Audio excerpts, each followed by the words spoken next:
We had a lot of rain. Looks like it'll be sunny today. Maybe I can take off my jacket. So I got some boxes going in. The Jpaydirt box. Looks like I need to get some new stickers. I about had it. Let's go have a look. So I got 3 boxes going out. Got one going to Gene Roach in Kamloops, British Columbia. Gene, there's some extra in there for you because I love my Canadian subscribers. Valerie Kennedy has got a hat she's sending to Santa Claus at North Pole, Alaska. Thanks, Valerie. Make sure he gets that Christmas wish list I included in there. And some hats to Caleb Caravonen in Battleground, Washington. Thank you, Caleb. You guys have an awesome day. Mr. Griffey's out here doing his business. Ain't you, buddy? He wants to go with me. He just loves going with me. But I gotta ditch you, buddy. Yeah, I do. You ready to go in the house? Or you got more business to do?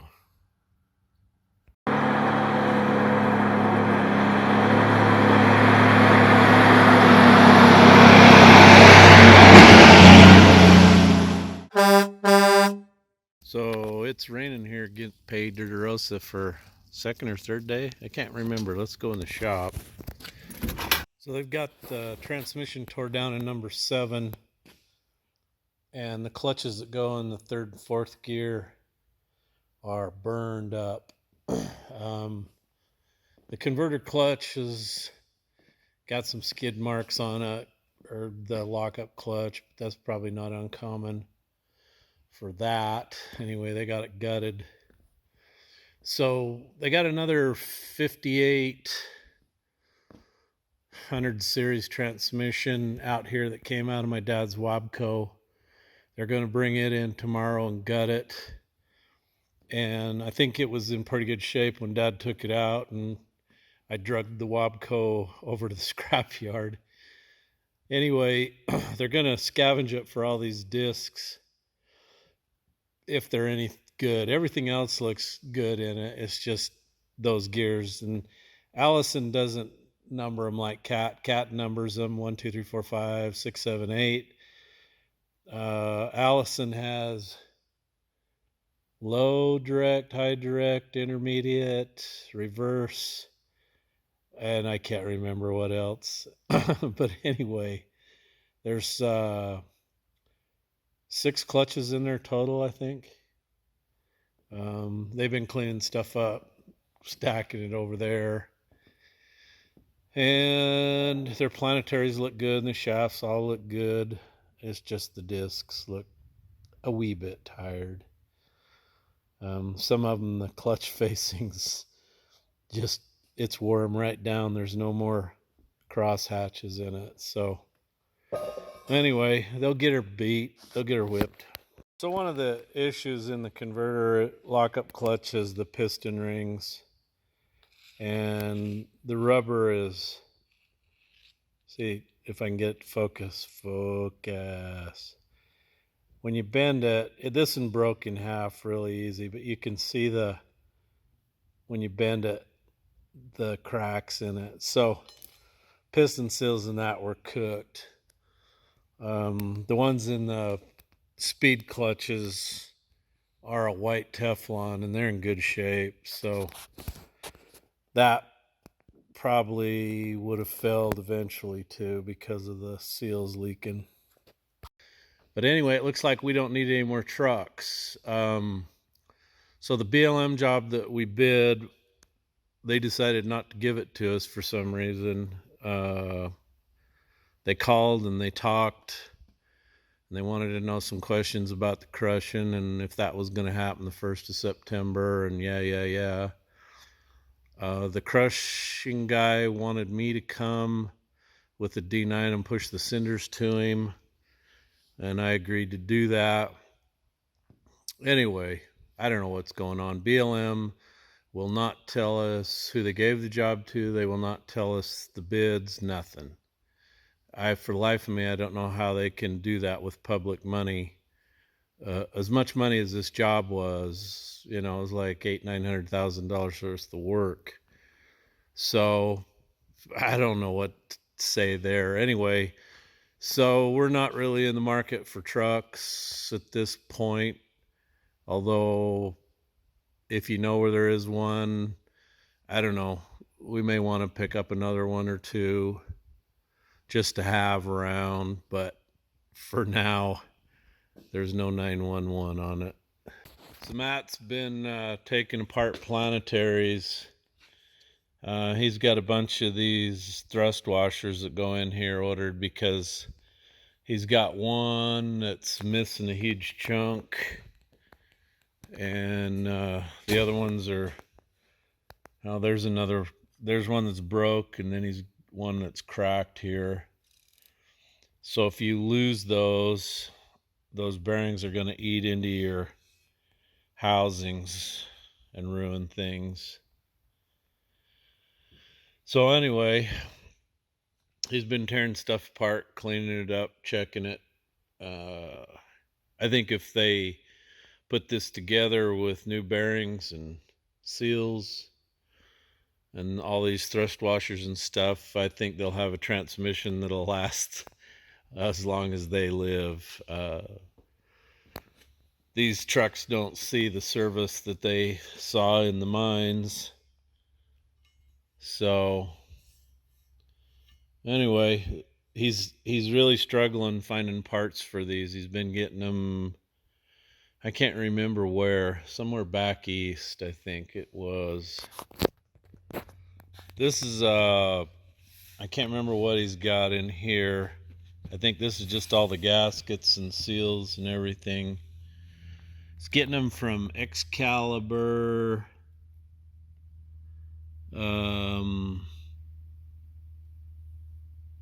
Defo Manufacturing Incorporated, Brookfield, Connecticut.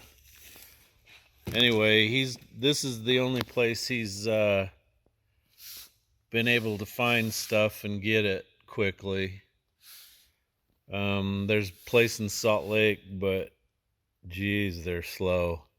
I mean, that's only 200 miles away, and it's taken him a month to get his filter housing gaskets.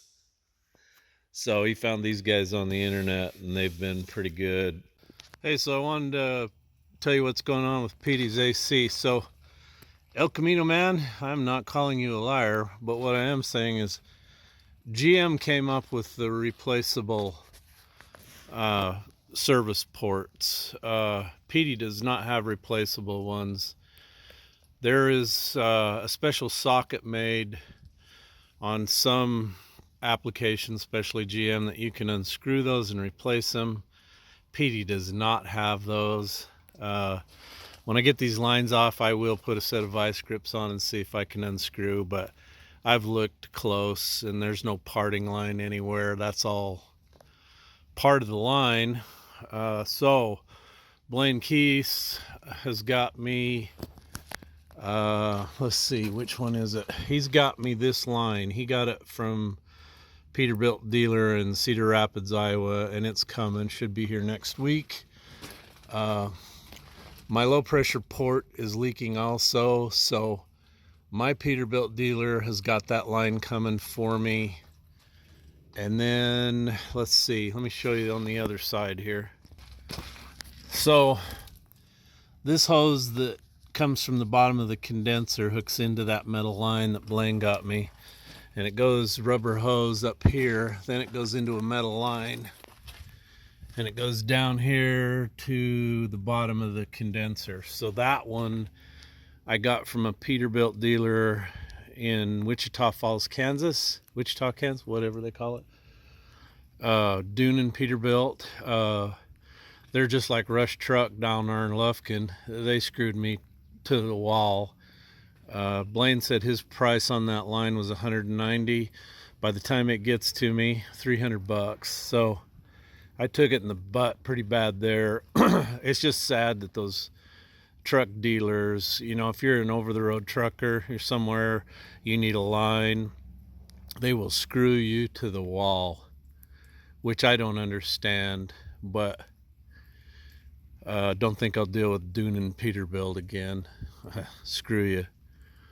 The kid that helped me with Cameron, he was a nice kid, big help, but their policy sucks ass. I was not happy about that, but right now it's really hard to find stuff, and it takes months to get it built if you order it. So kind of had me over a barrel, so they took advantage of me and pulled my pants down. So I guess I should have called Blaine and had him order it, and had him ship it to me, had him pay for it, and then I just paid him back. That's probably what I should have done, but I just didn't. Blaine's already been so nice and went and got that line for me and shipped it to me. I didn't want to, Blaine, I didn't want to make you go to even more effort. But anyway, so when I get all that stuff, we'll take it apart. One of the things I want to check is I'm going to blow nitrogen through that condenser to make sure it ain't plugged, because when the compressor was running, these two coils in here would get really hot, but the rest of them on down were ice cold, and that was without the fan running, so there's no cooling going through it. So I don't know where my plug is, but I got a plug. I know I do. It's letting some Freon through. Now somebody said I needed, to replace my dryer. Well, I already have. And one thing I know about AC systems, when you take lines apart or whatever, I got a box full of plastic plugs. I always keep everything plugged. If I open it up, it immediately gets plugged, because if you don't, you get moisture in it. So it's not a freezing problem. And I put over 3 pounds of Freon in it. And so it wasn't a lack of Freon either. It's definitely a plug somewhere in the system, because as soon as the compressor turns on, the fan kicks on, and the high pressure switch for the fan's up there. And with the system cold, it shouldn't kick the fan on right away. Anyway, lesson learned. When I saw that crap in the orifice tube that was brown, and somebody mentioned in a comment that it looked like maybe somebody put stop leak in it, yeah, that's exactly what that looks like. So what I should have done is just replaced everything. And I had that brown stuff coming out the service ports, and I think that's why they won't seal. Now, I thought about taking like a real small caliber, 17 caliber, something like that, cleaning brush, gun brush, and take the line off and run that in and out of the service port. But I just thought, if it's damaged or there's something wrong in there, I don't want to put it all back together and find out I got to have the lines and then wait another couple weeks for lines. So I'm just going to replace everything, make sure and double check that condenser that it's clear and free. That dryer is pretty cheap. Maybe I'll replace that again just to ensure that no junk got in there. I probably should take all the lines off that I put on and blow them out with nitrogen. The evaporator, I can blow stuff back through. The orifice tube should catch anything. I'm going to pull that out if I can, if it didn't go in there way deep. Because the crimp on the line to stop the orifice tube is like twice the distance the old one was. So if it goes up in there deep, my only option is to try to blow it out. But I'll have to be careful with that, because I can't get too much pressure on it, or I'll ruin my evaporator core again. But so I don't really need AC now. It went from 90 degrees to 50 degrees. That's what it is right now.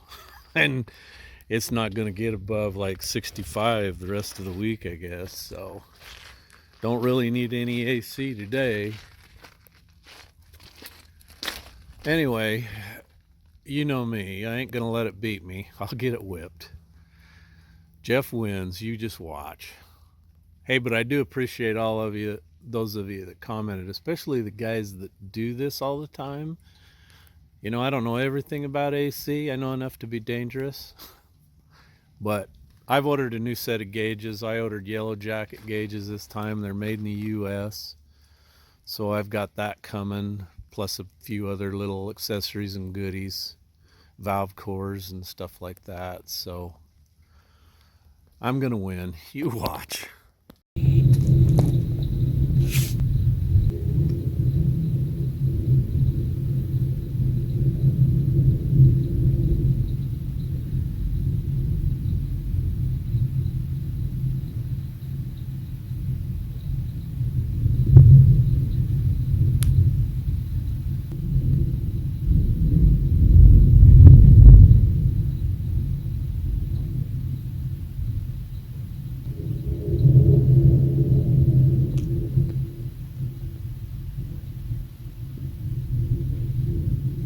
So I come walking from the shop to my house, and as I get to the eave on the east end, I can smell electrical, and I look up and there's smoke coming out my eaves. So I come running in here. Anyway, I think that vacuum caught on fire. She's pretty cooked. Burned her up. Oh well, at least my house didn't go up in flames. Ooh, check that out. I bet the flames is coming out there. I'm gonna take the lid off and see what's going on. So, the breakers, neither one of the breakers popped. Look at that. Burned both the motors up. What in the hell would cause that? Wow. Could have burnt my house down. Anyway, this is a Rickar. I think I paid about $1,500 for that thing. It's supposed to be a good vacuum, but it didn't pop the breakers. How is that possible? It did all that damage and then it finally kicked the circuit breaker. I don't get it. Oh well, tragedy averted. God, it just makes me sick. I think my house could have burnt down from this dumb thing.